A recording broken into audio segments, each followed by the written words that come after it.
What's up, YouTube? Ronan back here with another episode of Ghost in the Shell Standalone Complex.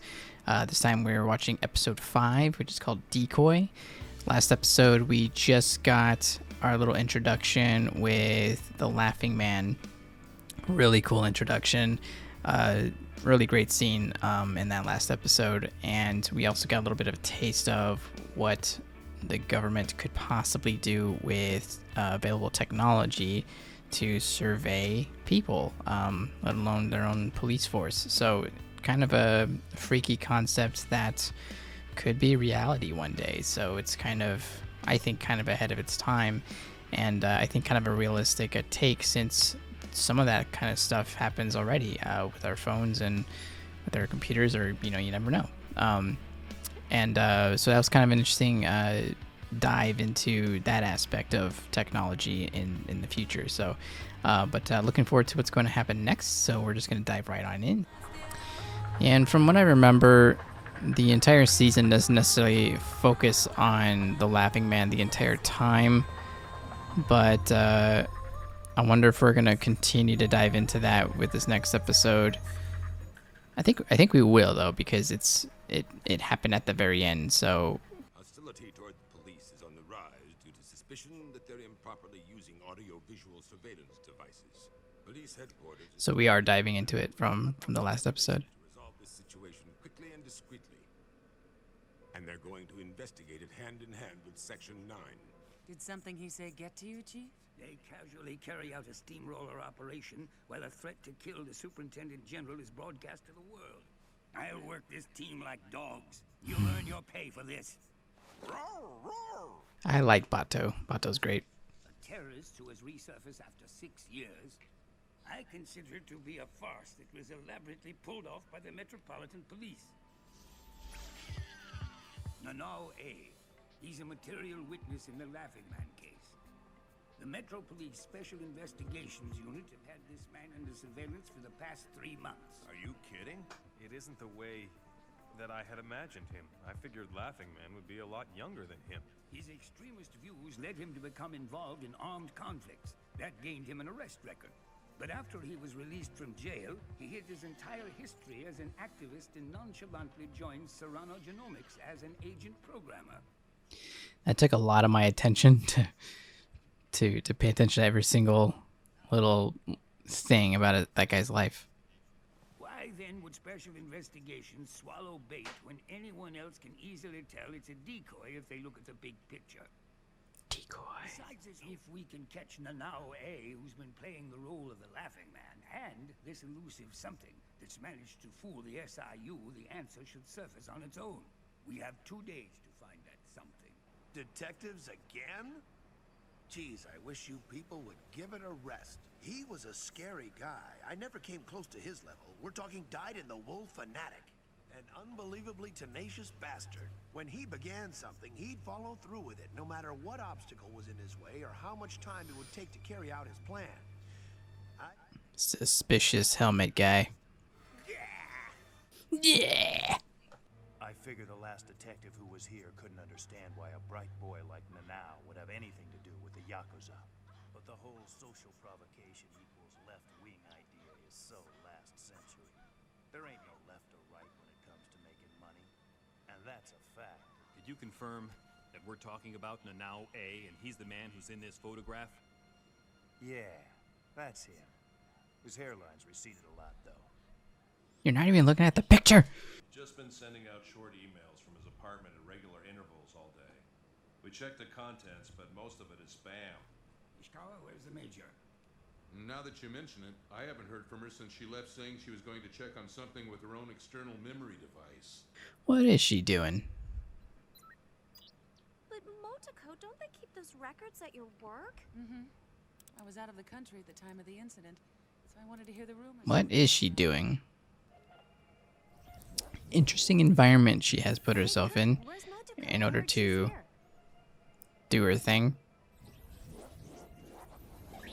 I mean, I'm not complaining. Good morning. It's 7:20 on February 3rd.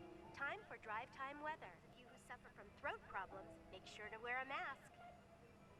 And does everyone remember what today is? Wear a mask. Forgotten, I'll refresh your memory. This marks the 100th day before the opening of the World's Exposition. Japan does it like it's any other day. We've come up with the following Nothing wrong with it.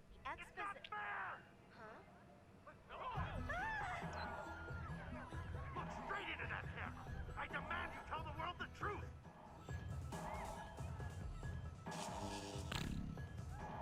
If your word means anything, then talk, damn it. Mr. Serrano, you don't tell them the truth, so help me all. I can't do that. The music's really good. This case was difficult as hell. Theatrical crime widely known as the Laughing Man incident. According to the detectives who worked on the case back then, Mr. Serrano received warnings prior to the event by word of mouth from people that were close to him. But I'm trying to like connect. Like I get Serrano.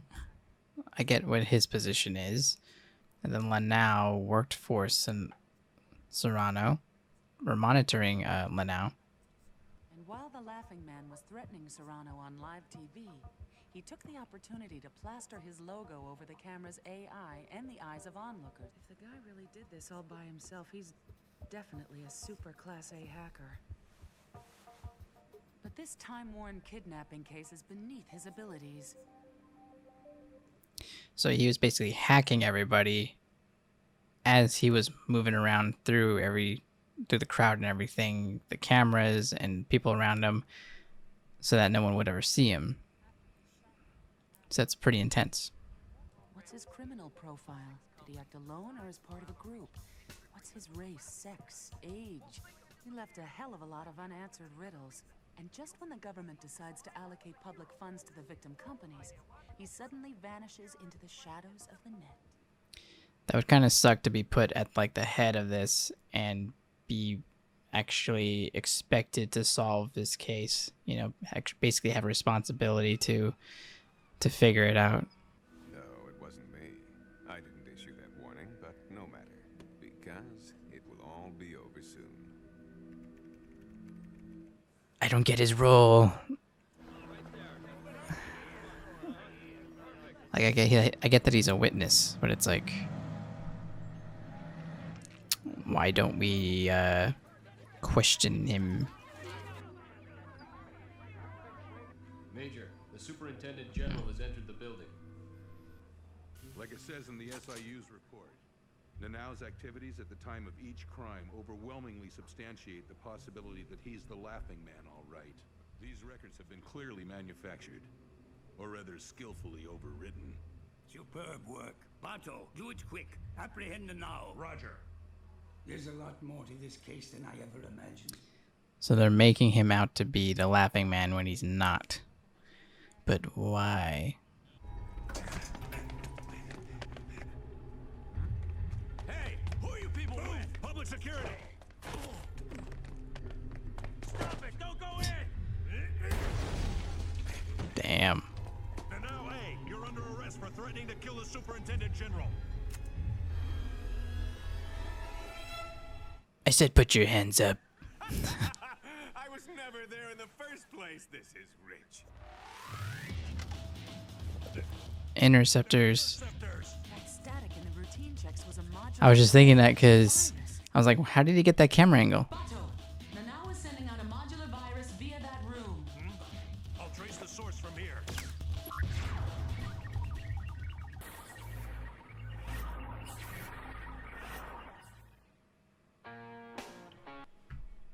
It was just getting good. It was just getting good. What? Okay. That was just getting good for sure. That's got to be like at least a two-parter, right? So, okay. So Lanao threatened to kill Superintendent General.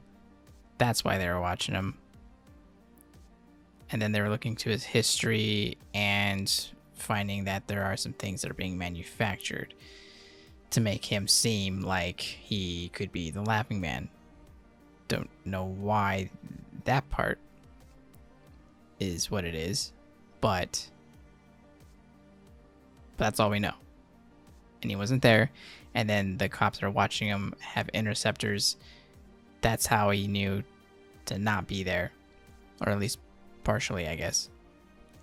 Man, that was getting good. Shit. What else? And the Major went to go actually protect Superintendent General, right? So, okay, so basically all of our pieces have been set, and I would think the next episode's about to really go down. So, but awesome episode per usual. Thank you guys for watching. If you haven't yet, please like, comment, and subscribe.